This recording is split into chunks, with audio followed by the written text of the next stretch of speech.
My name is Halli. I am 41 years old. I am from Wauwatosa, Wisconsin. I am the Assistant Director of Curriculum Instruction for Racine Unified School District. So I was diagnosed in 2016 with stage 2, and at that time I found out that I was BRCA positive, and then also that my cancer was triple negative, and went through chemo and a double mastectomy and had my tubes and ovaries removed at that time because of the chances of it coming back with being BRCA positive. And then I had about 9 months out after chemo and surgery where I had no evidence of disease and was thought to have made a complete response, and had a very good outcome for thinking that I would be cancer-free. And then a cough that wouldn't go away kind of led me to go to the doctor, and more tests and a CT scan found that I had some spots in my right lung that were concerning, and so they did more tests and did a PET scan and biopsies, and then I had lung resection and found out that I was diagnosed with metastatic breast cancer.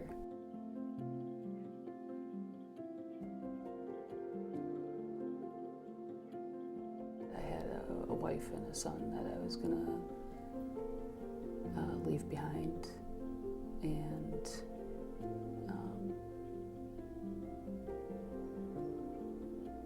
that I had planned this great life with both of them, and suddenly that was going to be not our life anymore. It's really hard to name one thing, but I would say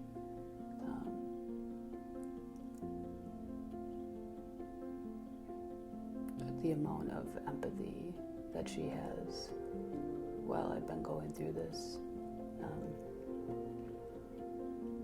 I know that it's not easy for her, and in a lot of ways sometimes I think it's actually more difficult for her because even though I have to endure the treatments and stuff, like, she's standing there and watching it, and I feel a great amount of difficulty because I'm not in control of what's going on, but I know even more so that she feels that, and the way that she's responded and always brought like groundedness and calmness and patience and taking care of me, and the amount of empathy that she has, and never for once made me feel like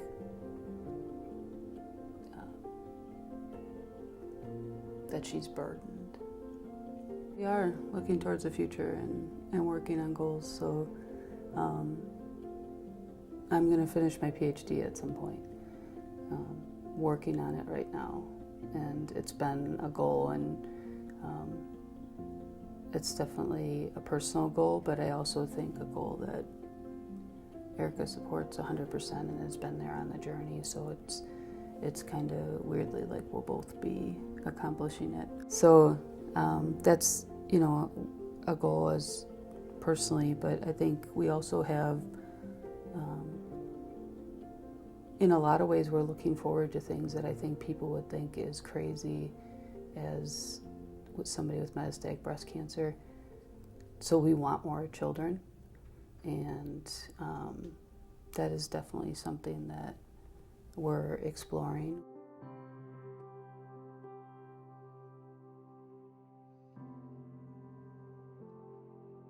She went in for surgery because there were spots in her lung that looked suspicious.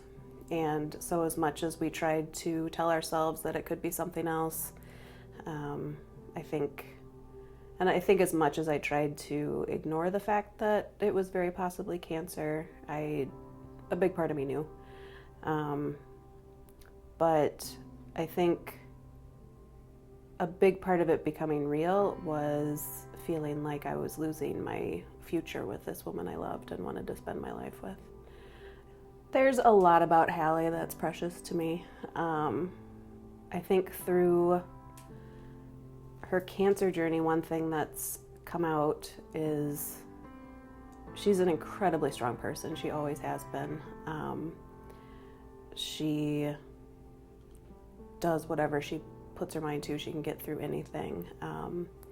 But through all of the treatments and the metastatic diagnosis, one of the things that's become precious to me is her ability to let her guard down. I think it's been hard for her because it's not something that she usually does, and so that has been really important to me, and I think has made us a lot closer. So I think that's definitely one of the things that's become especially precious.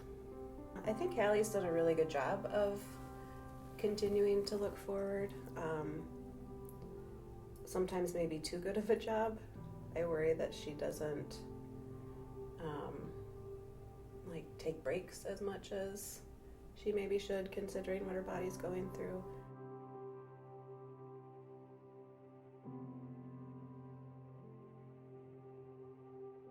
I don't know. Probably that we are alike in many ways, but also are different in ways that complement each other. Yeah. Like we both have quirks that if both of us had it wouldn't go well. But with one of us, it's fine. Yeah, so I don't know. I think weirdly we both like to be at home and really appreciate family and home time and quietness, but we also both like social activities, but only like a certain amount of it. So then we can kind of be introverts and extroverts when it works for us, which I think is really important. I think we both deal with hard things with humor. I think that's been really helpful for our relationship.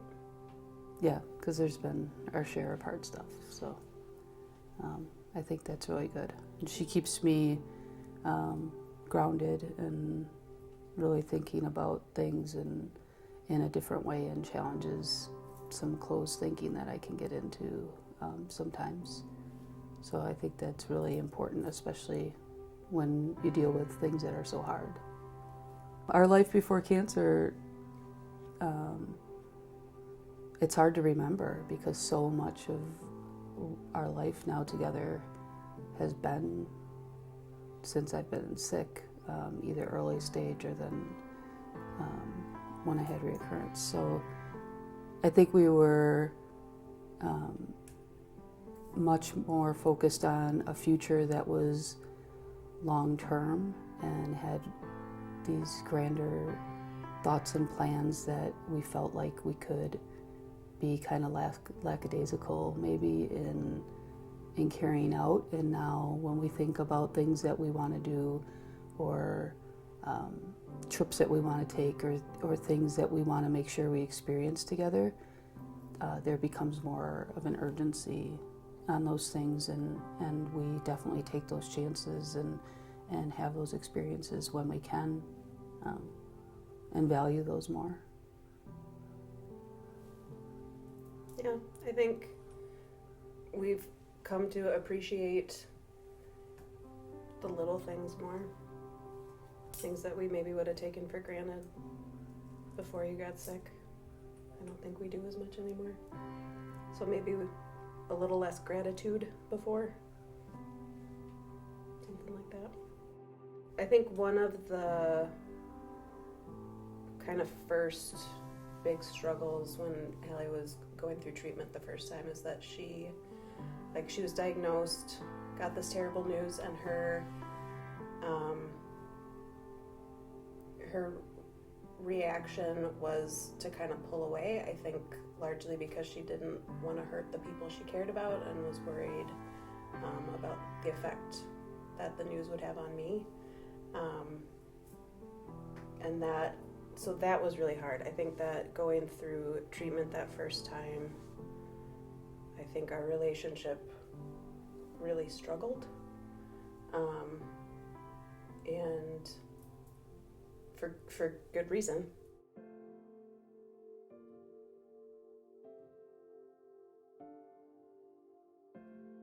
I think one of the biggest struggles that we've had, going through all of this together has been that there is not a lot of support for same-sex couples. Breast cancer is predominantly, in females, and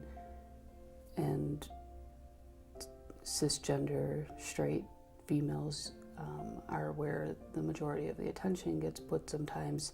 And so most support groups for caregivers or spouses that are out there are geared towards male, or they're male dominated, because usually the patient is a female. And although identify as female, Erica needed different support than what was geared for. And the support groups that were primarily women that were for caregivers were sisters and mothers, and that's just a very different kind of relationship that you're dealing with being a caregiver for. So I think we struggled in that sense, and I think I pulled away a lot because it was hurting me to see her go through that, and I didn't know what to say and how to support that, because obviously there does need to be more attention to metastatic breast cancer and to the research, but then also to be involved with, to know other people who are going through the same thing you're going through is important. And so what's really, I think, important to both of us, and kind of a decision that, we made together to be involved in this campaign, was that because of our difficulties seeing couples who look like us or have our experiences was so prevalent in our journey through this, that we wanted to make sure that there's somebody that's visible that looks like us for other people. And that's really an important piece to both of us. And then also, that Erica can connect with other caregivers too, because I recognize that after I'm gone, she'll still need a community of people to rely on and to support her. And I think that's what being involved in campaigns like this also brings, is recognition to that, and hopefully some people that she can lean on in the future.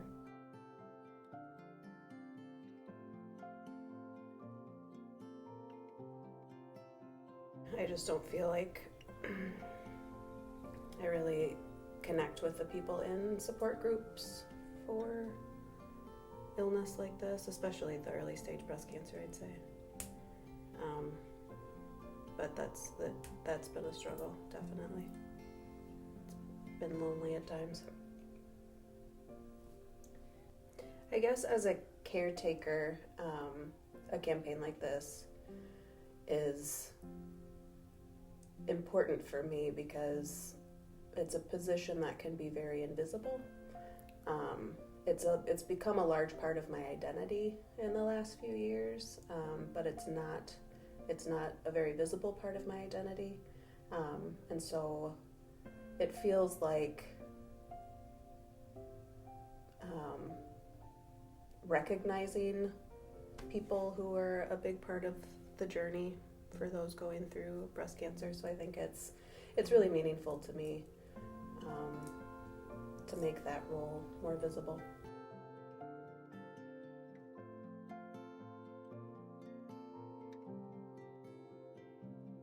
What I wish people knew about metastatic breast cancer is that we don't always look sick. I've been now in some type of continuous treatment or recovering from surgeries for about 2 years? 2 years or so. And so, sometimes when I tell people about the diagnosis, they'll say, but you're okay, right? You look good. And it's frustrating because while I do probably not look sick, there is still impact of treatment constantly. And so I feel like while I don't want pity or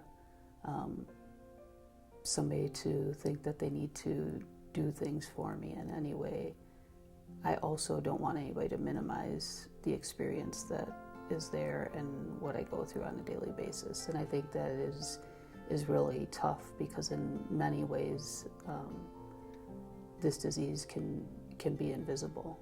I want to continue on with my life as if this disease is not impacting it. And so I try to plan things and keep doing and working and going to school and accomplishing what I've set out to do and improving education. But there's also times where now I take time out to go on trips and go do things because there's a fear that I might not get to do those things. So that's kind of how we plan our day-to-day life.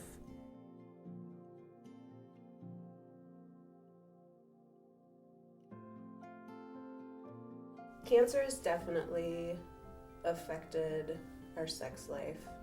I know Halli has felt very differently about her body going through all of the treatments, and I think just the psychological aspect of having this terrible disease has made it a lot harder. And it's something that as a couple we really struggled with for quite a while. I had a really hard time not taking it personally, even though on a rational level I totally understood it, but I still was really sensitive about it. I think we've done a really good job of finding other ways to be intimate, to still get that closeness without necessarily sex. And I think that's been a very intentional thing that we've done, and I think it's helped a lot. So I feel like we're very close, even if our sex life isn't like it used to be.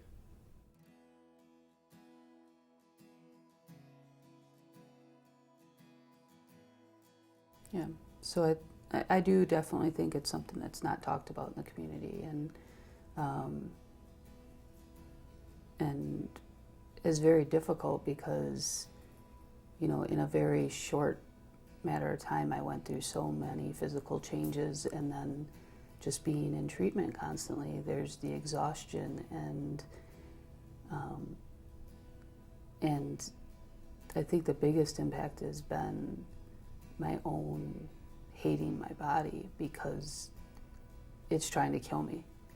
And that's a very difficult thing to feel like you want to be intimate or have sex, or that I even can possibly feel like she's still attracted to me.